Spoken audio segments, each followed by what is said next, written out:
नमस्कार, बखबर में आपका स्वागत है। मैं हूं राघवेंद्र सिंह। आज हम बात करेंगे एक ऐसे विषय पर जो आसमानी खतरे से है।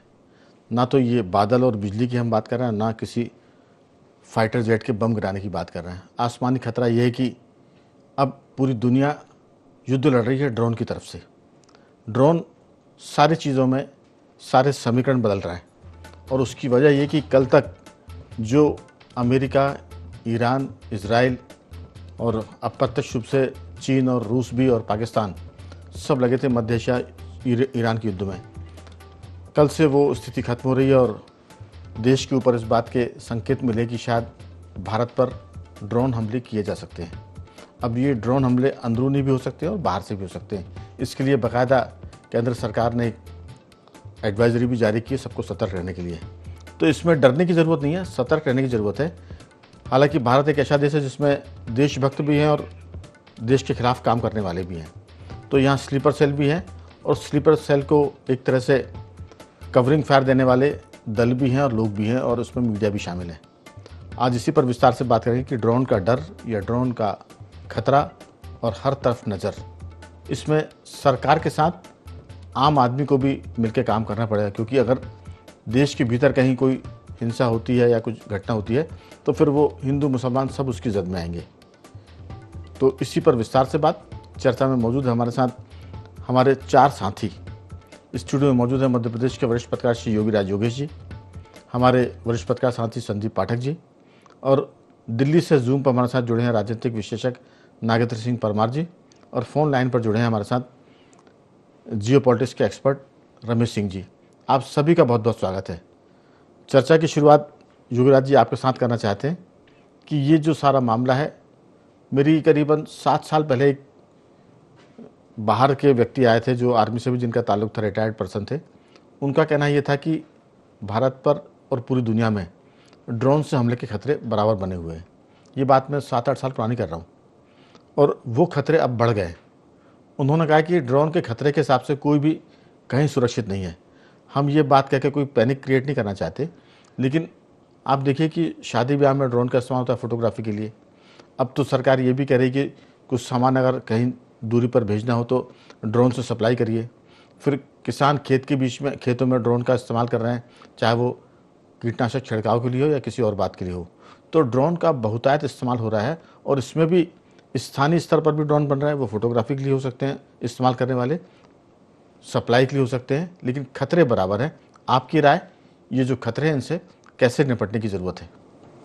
देखिए, ये खतरा भी और समय की आवश्यकता भी, जिनके बारे में अभी आपने जिक्र किया कि उनका उपयोग कहाँ कहाँ हो रहा है, और दुर्गम इलाकों में तो ये बड़ा सहारा है ये ड्रोन जी। मतलब सामान्य रसद पहुँचाने के लिए ड्रोन का इस्तेमाल हो रहा है जी। जो पहाड़ी इलाके हैं, दुर्गम अंचल हैं, समुद्री इलाके हैं, वहाँ ये ड्रोन बड़े कारगर साबित हुए हैं जी। लेकिन वर्तमान में एक चिंता का वजह है, आपने तो इसका जिक्र किया ही किया है जी। एडवाइजरी ऑलरेडी जारी हो चुकी है होम मिनिस्ट्री की तरफ से। एक तो क्या है, देखिए आप भारत के पड़ोस पर यदि नज़र दौड़ाएं, अभी भारत के का जो पाक अधिकृत कश्मीर है वो सुलग रहा है पूरा। बलूचिस्तान में जिस तरीके की अभी 3-4 दिनों में जो एक्टिविटीज़ हुई हैं और पाकिस्तान की सेना जो वहाँ बर्बरता पूर्वक कार्रवाई कर रही है, उसको लेकर वहाँ के बलूच लोगों ने अब क्लियर कट कर दिया है।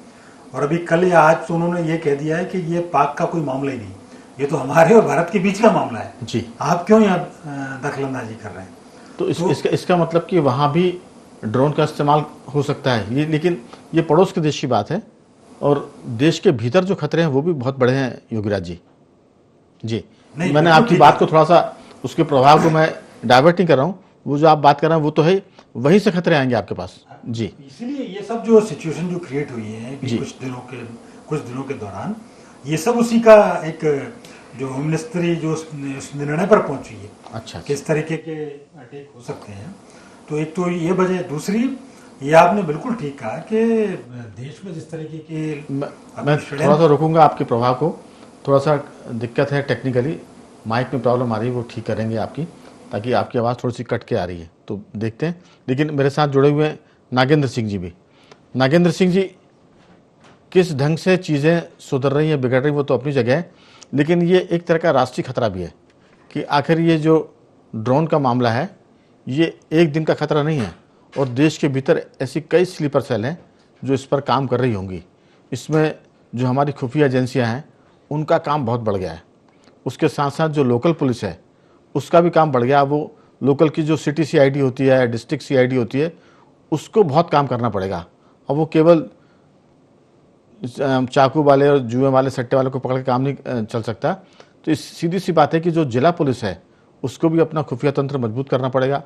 जो राज्य की पुलिस है, पीएचक्यू की सीआईडी होती है, इन सब के भीतर एक तरह का तालमेल बना के चलना पड़ेगा। जो इनपुट आपको आईबी से मिलेगा, जो इनपुट आपको एटीएस से मिलेगा, जो एसआईटी से मिलेंगे, जो डिस्ट्रिक्ट खुफिया एजेंसी से मिलेंगे, प्लस जो आम नागरिक हैं, जो जागरूक नागरिक हैं, उनसे भी संपर्क प्रशासन को और पुलिस को बढ़ाने पड़ेंगे।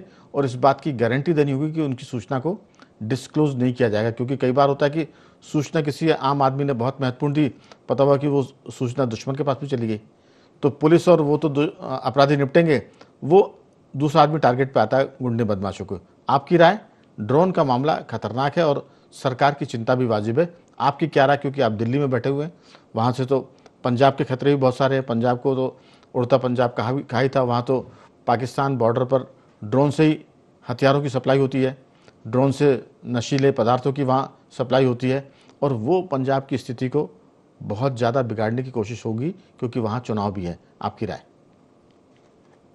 राजेंद्र जी, देखिए, देश पे किसी भी तरह के संभावित खतरे और देश की सुरक्षा को लेके सरकारों की, क्या राज्य सरकारें जो सीमावर्ती राज्यों की सरकारें हैं और क्या केंद्र सरकारें, सिर्फ महज उनकी जिम्मेवारी नहीं होती, उनकी बड़ी जिम्मेवारी है। लेकिन मैं उनके साथ साथ मानता हूँ कि एक समर्थ राष्ट्र के हर एक नागरिक को भी सतर्कता की और सजगता की जरूरत होती है। जो अपने देश से प्रेम करता है, जो देश के प्रति उत्तरदायी अपने आप को मानता है, उसका भी व्यवहार वैसा ही होना चाहिए। देखिए, दुनिया के बदलते परिदृश्य में देखिए कि अब वो युग चला गया कि जहां देश, दुनिया में अलग अलग देश सिर्फ अपनी प्रगति के लिए, सैन्य प्रगति के लिए, आर्थिक प्रगति के लिए, सामाजिक प्रगति के लिए काम करते थे। अब दौर वो आ गया कि दुनिया की बहुतेरी ऐसी ताकतें हैं जो दुनिया के दूसरे देशों पे कहीं ना कहीं प्रॉक्सी सरकार चलाने की योजना रखती है किसी, क्योंकि आर्थिक हित बहुत छुपे हुए हैं। तो आर्थिक हितों के चलते कहीं ना कहीं दुनिया के कुछ ऐसे देश और दुनिया की कुछ ऐसी ताकतें हैं जो बहुतायत चाहते हैं कि ऐसे विकासशील देश जिनमें बहुत पोटेंशियल हो, उन पे कहीं ना कहीं प्रत्यक्ष या अप्रत्यक्ष रूप से कब्जा किया जा सके। हम पिछले कुछ समय के उदाहरण को आप देख लीजिए, वेनेजुएला में क्या हुआ, वहां कितना गोलीबारी हुई, वहां कितनी लड़ाई लड़ी गई, सिर्फ कुछ चंद घंटों में एकदम से सर वहां तख्ता पलट हो गया। हमारे आसपास की स्थितियां कौन सी अच्छी रही है राघवेंद्र जी, आप देखिए ना, हमारे आसपास बांग्लादेश को देख लीजिए, आप नेपाल को देख लीजिए, आप श्रीलंका को आप देख लीजिए, म्यांमार को आप देख लीजिए कि क्या हो रहा है कहीं ना कहीं। और हम ऐसी स्थिति में जब हमारे बिल्कुल पड़ोसी जो पाकिस्तान है, एक तो स्थायी दुश्मन है, इसके अलावा वो केवल दुश्मन नहीं है, वो एक ऐसा लॉन्चिंग पैड है जिससे जो ऐसी ताकतें जो भारत के बड़े बाजार पे जिनकी नजर है, भारत के संसाधनों पे जिनकी नजर है, वो लोग कहीं ना कहीं पाकिस्तान का इस्तेमाल भारत को अस्थिर करने के तौर पे करते हैं, ये की कोशिश लगातार करते रहते हैं। चीन का रवैये से हम अच्छी तरह वाकिफ हैं। ऐसे बदलते परिदृश्य में तो सतर्कता और सजगता ही किसी देश को बचा सकती है। और हमें ये नहीं भूलना चाहिए कि भारत दुनिया का सबसे बड़ा बाजार है। भारत वो विकासशील देश है जो लगातार विकास की और प्रगति की कुमारतें भर के आगे बढ़ रहा है और कुछ समय बाद विकसित देश आ जाएगा।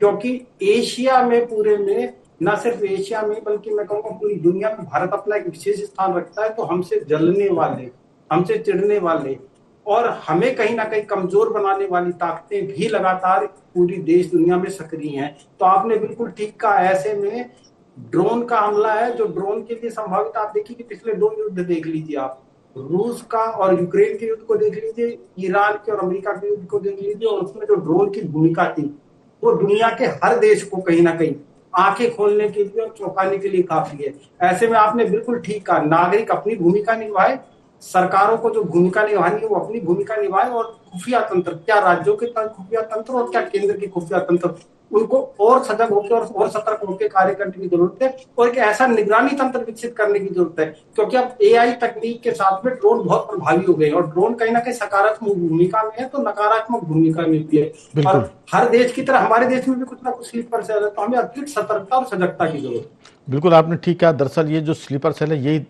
एक कमज़ोर कड़ी है भारत की सुरक्षा के भीतर, और स्लीपर सेल को जो कवरिंग फायर देते हैं, जो सपोर्ट करते हैं, वो उनसे भी खतरनाक है। लेकिन कामाकाजी ड्रोन की भी बात हुई है, जो ईरान युद्ध में और यूक्रेन युद्ध में सामने निकल कर आया है, जिसमें आत्मघाती ड्रोन होता है और वो टारगेट को सेट करता है, उस पर जाकर खुद ही अपने आप को झोंक देता है।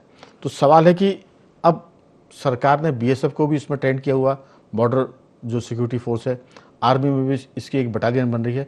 जो नए सेनाध्यक्ष आने वाले हैं उनका तो कहना है कि हर सैनिक के पास एक ड्रोन होना चाहिए, क्योंकि वो इसको बहुत मानते हैं कि ये गेम चेंजर है। लेकिन देश के भीतर जो आंतरिक सुरक्षा है, इसको लेकर बड़े खतरे हैं, क्योंकि अब जिस ढंग के ड्रोन आ रहे हैं वो आप किसी भी फोल्डिंग रहते हैं, आप सूटकेस में किसी बैग में रख के लेके जा सकते हैं और कहीं भी उसको लेके आना जाना आसानी से हो सकता है। आप उसको कई टुकड़ों में ले जाइए, बाद में असेंबल करिए और उसको काम करिए। उसमें जीपीएस सिस्टम भी होता है, अब तो जीपीएस सिस्टम के बिना भी वो आ गया, ताकि वो पकड़ में नहीं आ पाते। अगर आप उनको ट्रैक नहीं कर पाएंगे तो फिर आपकी आंखें एक तरह से अंधी हो जाएंगी और फिर वो कोई कार्रवाई जब करेगा तब पता चलेगा कि ये ड्रोन अटैक हुआ है। तो इसमें सबसे खास बात, रमेश सिंह जी जुड़े हैं हमारे साथ, जो जियो पॉलिटिक्स के एक्सपर्ट भी है। रमेश सिंह जी, मिडल ईस्ट की हम बात करें, वहाँ अब शांति की सुगबुगाहट शुरू हो गई है, संधि पर हस्ताक्षर हो गए हैं, भले ही वो डिजिटल हुए हों, लेकिन उम्मीद की जा रही है कि ये कुछ दिन लंबा चलेगा। अभी तक भारत की जो विरोधी शक्तियाँ, मैं अमेरिका को भारत का असली दोस्त तो नहीं मानता, वो रणनीतिक दोस्त है, लेकिन उनकी नज़र भी भारत को कमज़ोर करने में है। पाकिस्तान तो पहले से ही है, आईएसआई उसकी संस्था एजेंसी काम कर रही है, चीन भी है। अब हमारे पड़ोस में दुश्मनों का एक घेरा बन गया, उसमें बांग्लादेश भी शामिल है। म्यांमार की बात करें, वहाँ से भी चाइना गड़बड़ी कराता है, हथियार भेजता है, अटैक कराता है। फिर मणिपुर, नागालैंड की तरफ आएंगे तो वो भी दिक्कत है। पूर्वोत्तर में भी चाइना की नज़र है। तो बहुत सारी चीज़ें हैं। आप कैसे देखते हैं सारे घटनाक्रम को, जो सरकार चिंता जता रही है कि ड्रोन से हमको खतरा हो सकता है देश के भीतर भी? रमेश जी। राघवेंद्र जी, 2000 के बाद से पूरी दुनिया में ड्रोन टेक्नोलॉजी का प्रचलन बहुत बड़ा, सैन्य स्तर पर भी, घरेलू स्तर पर भी और व्यावसायिक स्तर पर भी, सामान को ढोने के स्तर पर भी, सामाजिक स्तर पर भी। तो अभी देखिए, आप हमारे हम अमित शाह ने जो नक्सलवाद है उसे लगभग खत्म कर दिया। धारा 370 के खत्म होने के बाद कश्मीर में आतंकवाद हद तक कमजोर हो गया। पंजाब में भी काबू में है। दक्षिण पूर्व, ये अपने उत्तर पूर्व में ये मणिपुर को छोड़कर लगभग शांति है। लेकिन ये चीज ये सरकार का बहुत ज्यादा प्रेशर है, तो इतनी शांति है। 2014 के पहले पूरे देश में जहां तहां बम विस्फोट होते रहते थे, दंगे होते रहते थे। तो वो संभावना अभी भी मौजूद है और विदेशी इंटेलिजेंस एजेंसियां और खासतौर से जो डीप स्टेट है वो इस ताक में है कि देश के अंदर अस्थिरता पैदा की जाए, और इसके लिए वो सबसे अच्छा तरीका ये है। अब अभी तक जो कन्वेंशनल आतंकवाद और जो आंतरिक विद्रोह था वो कन्वेंशनल लेवल पे चलता था। जैसे आप ये बताइए कि अगर ये जो अपने नक्सली है, इनके पास ड्रोन टेक्नोलॉजी पहुंच नहीं पाई थी किसी कारणवश, अब भविष्य में ये ड्रोन टेक्नोलॉजी इनके पास भी पहुंचेगी, उत्तर पूर्व में भी पहुंचेगी और ये अपना पंजाब और कश्मीर में भी पहुंचेगी। इसके बाद कोशिश करेंगे कि सांप्रदायिक स्तर पर भी इस ड्रोन टेक्नोलॉजी को इस्तेमाल करके और देश में अस्थिरता पैदा की जाए। अगर 10-15 किलो का एक बम किसी स्ट्रेटेजिक किसी मतलब भीड़ भरे बाजार में गिरा दिया जाए तो अफरा तफरी फैल जाती है। तो स्थिति आप देखिए, इसी ड्रोन ने जो यूएई में परमाणु संयंत्र पे हमला किया था, आरामको की जो अपना तेल प्रतिष्ठान है सऊदी अरब के, वहां भी हमला हुआ था। रूस में भी यूक्रेन ने हमला किया था। इसके बाद ये जो ईरान के अंदर इजराइल ने भी इसी तरह के हमले किए थे। तो ये एक पैटर्न बन गया है और अब इसमें ध्यान देने की जरूरत है इन तत्वों को कि ये किस तरह से इसका इस्तेमाल हो सकता है और भविष्य में इसका इस्तेमाल देश के अंदर आज नहीं तो कल ये मतलब ये संभावनाएं बनी है कि जैसे ही देश में कुछ थोड़ा सा कानून व्यवस्था के मुद्दे पे या सरकार बदलने पे जो देश की विचारधाराओं में, राजनीतिक विचारधाराओं में अंतर आता है, तो इस तरह की गड़बड़ियां होंगी। इसके लिए सबसे आप इसको रोका कैसे जाए, तो सबसे महत्वपूर्ण भूमिका इसमें इंटेलिजेंस, केंद्र की इंटेलिजेंस है, राज्यों की इंटेलिजेंस है, आम आदमी की भी इसमें भूमिका है, लेकिन सबसे महत्वपूर्ण भूमिका है राज्य पुलिस की और राज्य की इंटेलिजेंस की। उनको सतर्कता रखनी है, अपने सोर्सेज को डेवलप करके रखना, अपग्रेड करके रखना है, ताकि अगर कोई ऐसी स्थिति हो तो इसे रोका जाएगा। अगर इस तरह के ये हमले अगर बढ़ते हैं अभी तो खैर इसकी संभावना नहीं है, लेकिन भविष्य में ये टेक्नोलॉजी और उन्नत होगी तो फिर इसके खतरे बढ़ेंगे। तो उस स्थिति में फिर सरकार को सैन्य स्तर पर जो रेडार टेक्नोलॉजी है या इंफ्रारेड टेक्नोलॉजी है उसका इस्तेमाल भी करना पड़ेगा, लेकिन फिलहाल वो स्थिति है नहीं है। सरकार ने अभी कोई पैनिक क्रिएट नहीं किया है, लेकिन स्थिति भविष्य की जो स्थिति है उसका रमेश जी, दरअसल जो सीमावर्ती राज्य हैं, हमारे एयरपोर्ट हैं, जो बंदरगाह हैं, उन पर एंटी ड्रोन सिस्टम सरकार लागू कर रही है, ला रही है। इसके अलावा CISF और DRDO, IB और AI मिलकर इस पर भी काम कर रहे हैं। तो सरकार तो अपनी ताकत से काम कर रही है। संदीप जी, सवाल ये कि पंजाब में एंटी ड्रोन सिस्टम लाने की तैयारी इसलिए भी है क्योंकि पंजाब में खालिस्तान आतंकवादी सर उठा रहे हैं, तैयारी चल रही है, जो इनपुट मिले हैं सरकार को। इसके अलावा वहाँ चुनाव भी हैं और उसके चलते चुनाव के पहले भी वहाँ माहौल ख़राब किया जा सकता है। तो सरकार की कोशिश ये है कि रेडियो फ्रिक्वेंसी और रडार आधारित तकनीक का इस्तेमाल करके जो ड्रोन को पहचान करने की हम क्षमता विकसित कर रहे हैं वो जल्दी से जल्दी की जाए। इसमें प्राइवेट सेक्टर भी सरकार की काफ़ी मदद कर रहा है। तो हो सकता है कि आने वाले दिनों में अच्छी खबर निकल के आए कि अगर कोई ऐसी घटना होती है तो बहुत सारे जो सुरक्षा उपकरण हैं वो इन चीज़ों को रोकेंगे और घटना होने से पहले उनको पकड़ भी सकते हैं। आपकी राय? बिल्कुल, सामरिक महत्व में तो भारत वैसे भी बहुत आत्मनिर्भर होता जा रहा है, लेकिन डेवलपिंग कंट्री के कारण और जो ड्रोन का चलन अभी उपयोग में आया है पिछले 1 दशक से, उसको मायने में यदि ध्यान में रखें तो ड्रोन से जो खतरा है उससे बराबर कम खतरा हमारे यहाँ अफवाहों से है।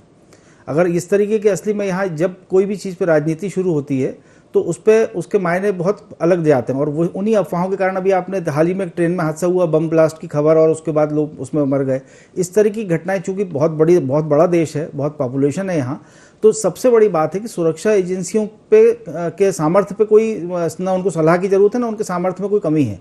सिर्फ एक है कम्युनिकेशन गैप ना हो किसी भी तरीके से, आम नागरिक का अपनी एक तो संसाधनों के प्रति उसका एक विश्वास हो, और एक गैप इस तरीके का जो लोकल सिक्योरिटी एजेंसीज हैं, नेशनल की हैं, चाहे हम इसकी बात करें CISF की बात करें, BSF की बात करें, फोर्स की बात करें, आर्मी की बात करें और जल मंत्रालय की बात करें, तो इन सब के में अपने संसाधन पर्याप्त हैं। लेकिन जब ये जो आशंकाएं जब व्यक्त की जाती हैं तो उस समय कई बार इस तरीके का अफवाह वाला जो वातावरण बनता है, उस समय फिर इतना भयभीत हो जाता है आदमी कि जो फोटोग्राफी का भी कैमरा है तो उसमें भी आदमी एक शंका की नज़र से देखने लगता है, ये कहीं तो।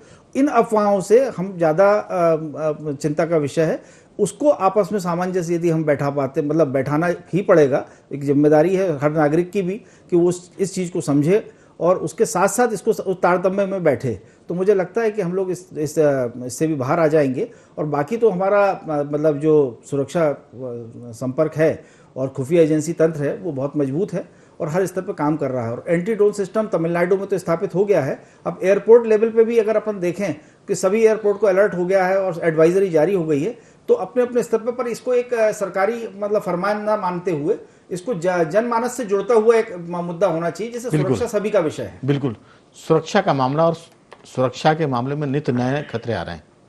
कभी पहले तो योगीराज जी सिर्फ चोर बदमाशों के लिए डिस्ट्रिक्ट CID पर्याप्त होती थी, अब चोर गुंडे बदमाश अपराधी भी साइबर उससे लेस हो गए, वो टेक्नोलॉजी से लेस हो गए। तो ऐसे में आपको अपडेट रहना पड़ेगा और अपराधियों से पहले, आतंकवादियों से पहले, देश के दुश्मनों से पहले आपको होना, यानी घटना के बाद तो कोई भी एक्टिव होता है, लेकिन अभी जो पिछले हम 10 साल की बात करें तो घटना होने के पहले जो खुफिया तंत्र है वो सूचना इकट्ठी करता है, एक्टिव होता है और घटना के पहले उसे ख़त्म कर देता है। तो मुझे लगता है कि ये भी जो कोशिश है वो ड्रोन अटैक हो उसके इनपुट मिले होंगे। सरकार खुद तो सजग है, जनता को भी सजग रहने की जरूरत है ताकि ये स्थिति बने उसके पहले हम उसको क्लियर कर दें। आपकी राय? मैंने जिक्र किया था पहले दौर की वार्ता में भी कि जो सीमावर्ती जो इलाके हैं वहाँ कुछ संदिग्ध एक्टिविटीज़ बढ़ी हैं, उसके इनपुट सरकार के पास हैं और इसलिए होम मिनिस्ट्री ने ये जो एडवाइजरी जारी की है। एक और महत्वपूर्ण बात है कि आप देखिए पिछले कुछ सालों में जो भीषण युद्ध भी हुए, चाहे वो रूस यूक्रेन का हो, चाहे अमेरिका इजराइल का हो, उनमें सबसे ज़्यादा यदि किसी का उपयोग किया गया तो ड्रोन का उपयोग किया गया। बिल्कुल। और एक तो क्या है कि ड्रोन सस्ते होते हैं। अब इजराइल और ईरान के बीच असली लड़ाई यही है। वो ईरान की बड़ी बड़ी महंगी मिसाइल के चक्कर में छोटे से ड्रोन भेजते हैं और इनका पूरा डिफेंस सिस्टम लग जाता है उसमें इजराइल का। तो लाखों की मिसाइल के चक्कर में वो हज़ारों के ड्रोन, वो पूरा एक डिफेंस सिस्टम उनको निपटा रहा है। तो आने वाला जो युद्ध है वो इन्हीं उपकरणों पर आधारित होगा और उसमें सबसे महत्वपूर्ण भूमिका निभाएंगे ड्रोन। और हमने तो देखा, आप भी इस बात का बार बार जिक्र करते हैं, जब ऑपरेशन सिंदूर हुआ तो आपने इस बात का कई बार जिक्र किया है कि 1000 से ज़्यादा ड्रोन और 450 से ज़्यादा मिसाइल छोड़ी गई वहाँ से पाकिस्तान की तरफ से। और हमारा हमारा डिफेंस सिस्टम इतना मजबूत था कि एक भी नहीं गिर पाया है, बल्कि वहाँ 400 किलोमीटर अंदर उड़ रहा एक विमान को उड़ा दिया यहाँ के सिस्टम ने। तो आप ये एक बड़ी बात है। और जिसका जिक्र अभी आप कर रहे थे कि ये सब तो है ही, इसके इतर जो DRDO जो काम कर रहा है, जो प्राइवेट सेक्टर इस दिशा में काम कर रहा है, जो सरकार इसमें निवेश कर रही है, वो बड़ा ट्रेमेंडस है। और ऐसे ऐसे ड्रोन बनाए, आपने एक कामकाजी ड्रोन का जिक्र किया, चाहे वो आकाश तीर नाम के ड्रोन हो, नागास्त्र ड्रोन हो, ये मतलब सुपरसोनिक गति से चल रहे हैं। एक सबसे तेज पक्षी का भी जिक्र आता है इसमें जी। सबसे तेज गति का पक्षी है, 320 किलोमीटर की रफ्तार से उड़ता है वो। फिनिक्स तो नहीं है, लेकिन ऐसे ही कुछ मिलता जुलता नाम है। और ये जो ड्रोन भारत ने डेवलप किया वो 450 किलोमीटर पर आवर, मतलब इसकी जो रफ्तार है वो सबसे तेज है। और ये कोई जेमर बेमर के इसको पकड़ नहीं पाता जी। तो ये जो टेक्नोलॉजी भारत में डेवलप नागास्त्र उसका नाम है जी। 450 किलोमीटर की उसकी रफ्तार है प्रति घंटा जी। तो लेकिन जो आपने कहा ना कि हमारे ऑपरेशन सिंदूर में हमने बता दिया कि हम पाकिस्तान के भीतर घुस के मार सकते हैं, वो एयरपोर्ट से उड़ेंगे उसके पहले हम उनको ढेर कर सकते हैं। लेकिन दिक्कत देश के भीतर ये जो चिंता जताई जा रही है वो देश के भीतर के जो आंतरिक दुश्मनों की बात है उसको लेकर है। सीमाएं तो सेना ने हमारी सुरक्षित कर रखी है, सेना है, BSF। अब सेना में भी एक ऐसी विंग, ऐसी बटालियन बन रही है जो सिर्फ ड्रोन बटालियन होगी। उसके पास हथियार के साथ ड्रोन भी होंगे, शुरू में 10,000 और बाद में उसकी संख्या 1 लाख से ऊपर भी जा सकती है कि हमारे जवान जो 1 लाख होंगे उनके पास 1 लाख ड्रोन भी होंगे। और ये ज़रूरत के मुताबिक संख्या घट बढ़ भी सकती है। तो सेना और सुरक्षा से कोई दिक्कत नहीं है। चिंता योगीराज जी देश के भीतर की है। और आज हम इसी लिए बात कर रहे हैं कि देश के भीतर की चिंता को सेना नहीं खत्म कर सकती, उसको तो हम ही को खत्म करना पड़ेगा। ये बात बिल्कुल सही बात है। ये तो सबको समन्वित प्रयास की इसमें ज़रूरत है जी। और सचेत रहने की ज़रूरत है। अच्छा, भारत में आप ये देखिए कुछ समय में ऐसी बस्तियाँ विकसित हुई हैं कि वहाँ पुलिस ही नहीं घुस पाती, वहाँ इतनी तंग गलियाँ और एक ये सब जानबूझ करके षड्यंत्र पूर्वक इन बस्तियों का निर्माण किया गया। इन बस्तियों को अंदर क्या एक्टिविटीज़ हो रही हैं वो गतिविधियों पर नज़र रखने के लिए ड्रोन बड़े महत्वपूर्ण भूमिका निभाते हैं, क्योंकि जहाँ पुलिस का घुसना मुश्किल है। भोपाल जैसे ही में कई इलाके ऐसे हैं जहाँ आज भी पुलिस नहीं घुस पाती। तो ऐसे स्थिति में कुछ संदिग्ध गतिविधियाँ यदि ऐसे मोहल्ले में हो रही हैं, हमारे यहाँ तो थाने के पीछे ही आतंकवादी अपनी गतिविधियाँ संचालित करते हैं भोपाल में। तो जब ऐसा सिचुएशन इस देश में बनी हुई है और पिछले कुछ दिनों में जो घटनाएं हुई, सरेआम चाकुओं से गोद दिए गए बच्चों को, तो पुलिस को जागने की जरूरत है। जो लोकल पुलिस है, लोकल पुलिस और समाज अगर ये जाग गए तो फिर सरकार का आंतरिक सुरक्षा का जो चिंता का जो लेवल है वो थोड़ा सा घटेगा। नागेंद्र जी, आपकी राय? जी, बेहद सक्रिय और सतर्क निगरानी तंत्र विकसित होना चाहिए। और देखिए, सतर्क निगरानी तंत्र, सतर्क और सजग नागरिकों की भी जरूरत है। और इसके अलावा आप ये देखिए कि खुफिया तंत्र, क्या राज्यों का और क्या केंद्र का खुफिया तंत्र है, उसको भी सतर्कता से काम करने की जरूरत है। और जो इनपुट्स और सूचनाएं मिलती हैं उनका परस्पर समय से आदान प्रदान और इनपुट पर त्वरित कार्रवाई का अगर करी जाए तो मैं सोचता हूँ कि देश के अंदर भी ऐसी जो ताकतें हैं उनकी जल्दी पहचान होगी और वो निस्तारभूत भी करने में आसानी रहेगी, मेरा ये मानना है। बिल्कुल। और अगर सब सक्रिय हैं तो वो ताकतें भी सहमी हुई रहेंगी। अगर हम सो रहे हैं या हम उन ताकतों से मिले हुए हैं तभी वो सक्रिय होकर देश के भीतर गड़बड़ी पैदा कर सकती है या कोई घटना हो सकती है। रमेश जी, आपकी राय? राघवेंद्र जी, इसमें सबसे महत्वपूर्ण सलाह मेरी ये है कि जैसे वाहनों को RTO रजिस्टर करता है ना, ऐसे देश के अंदर किसी भी किस्म का ड्रोन हो, चाहे वो शादी के टाइम पे इस्तेमाल होने वाला हो, चाहे कृषि उपयोग का हो, और चाहे सामान ले जाने का, इन सब का रजिस्ट्रेशन होना चाहिए ताकि आसमान में इनके डिजिटल सिग्नेचर होना चाहिए ताकि नीचे से प्रशासन उनको ये ट्रेस कर सके कि ये जो ड्रोन उड़ रहा है इसका मालिक कौन है, इसका रजिस्ट्रेशन नंबर क्या है, ताकि भविष्य में अगर कभी कोई ऐसी स्थिति बने तो हमें डिटेक्ट करने में सहूलियत हो प्रशासन को कि कहाँ से और कैसे कैसे हुआ। ये सबसे महत्वपूर्ण चीज। इसमें डिजिटल सिग्नेचर बहुत महत्वपूर्ण होगा। तो अच्छा, इसमें सख्ती बरती जानी चाहिए। पुलिस ये थाने के लेवल पे इनका रजिस्ट्रेशन हो, तो बाकायदा एक पैटर्न बनाए सरकार एक डिजिटल की, मतलब जिस तरह RTO का होता है नंबर का, तो उससे ये बड़ा फायदा होगा कि प्रशासन के पास ये डाटा होगा कि जैसे भोपाल है, भोपाल में कितने ड्रोन है और किस ड्रोन का कौन सा डिजिटल सिग्नेचर है, ताकि उसको ऊपर से ही ट्रेस किया जा सके। दूसरी बात मेरी ये है कि 10 साल पहले तक हमारे पास ड्रोन को इंटरसेप्ट करने की टेक्नोलॉजी नहीं थी, लेकिन अब जैसे जैसे ड्रोन का इस्तेमाल बढ़ रहा है इसका, तो मतलब जो रक्षा प्रतिष्ठान है उनने ये इसके डिफेंस के लिए बहुत सारे इस्तेमाल वो चीजें लेयर डेवलप कर ली है एयर डिफेंस के साथ, एयर डिफेंस की तर्ज पे। अभी ऑपरेशन सिंदूर में बहुत सारे वो आए थे, ये जो ड्रोन है पाकिस्तान की तरफ से, एक भी ड्रोन को अंदर नहीं आने दिया। एकदम तो रमेश जी, इसमें सबसे खास बात ये भी है कि हमको मोहल्ले मोहल्ले निगरानी रखनी पड़ेगी। पाठक जी, इस आपकी अंतिम राय इसमें जोड़ना चाहेंगे कि सरकार तो अपनी जगह है, लेकिन जो संवेदनशील इलाके हैं वहाँ आपको निगरानी करनी पड़ेगी, निगरानी बहुत ईमानदारी के साथ सख्ती से की जाए। उसके अलावा सरकार की जो कॉम्बिंग गश्त होती है, जो ताकि लोगों को रहे कि पुलिस सक्रिय है और हमारी जांच पड़ताल की जा रही है, इससे भी चीज़ें थोड़ी सी घटती हैं, लोग डरते हैं। आपकी 2-4 वाक्यों की टिप्पणी। मुझे लगता है कि इसमें तो कोई राष्ट्रीय अभियान छेड़ना चाहिए, बच्चों में भी एक जागरूकता हो, स्कूल में, कॉलेज में, और इस तरीके से अवेयरनेस हो। और एक जागरूकता के साथ जब तक समन्वय नहीं होगा, जिस तरीके से टीकाकरण का काम होता है या अन्य काम होते हैं, इसको भी एक मिशन के तौर से, जिससे एक ड्रोन भी फ्रेंडली हो जाए और उसका भय खत्म हो जाए। कुल मिलाकर हम कह सकते हैं कि सिर्फ ये काम इंटेलिजेंस की जो सर्विस है उसके भरोसे नहीं कर सकते हम, आईबी के भरोसे नहीं कर सकते, रॉ के भरोसे नहीं कर सकते, सबको मिलकर करना होगा, तब जाकर आंतरिक सुरक्षा मजबूत होगी और देशभक्ति की भावना को आपको मजबूत करना पड़ेगा। तो ड्रोन का खतरा तो अपनी जगह है, लेकिन नज़र अगर आपकी हर तरफ है तो सुरक्षा में कोई दिक्कत नहीं आएगी। परेशानी हो सकती है, लेकिन ड्रोन से भी देश निपटने में सक्षम होगा, या एंटी ड्रोन सिस्टम इसके लिए तैयार किए जा रहे हैं। मैं चारों मेहमानों का धन्यवाद करूंगा। योगीराज जी, पाठक जी, आपका बहुत धन्यवाद। नागेंद्र जी, रमेश सिंह जी, आपका बहुत साधुवाद कि आपने चर्चा में हिस्सा लिया। बाखबर में आज सिर्फ इतना ही। बने रहिए हमारे साथ और देखते रहिए IND24।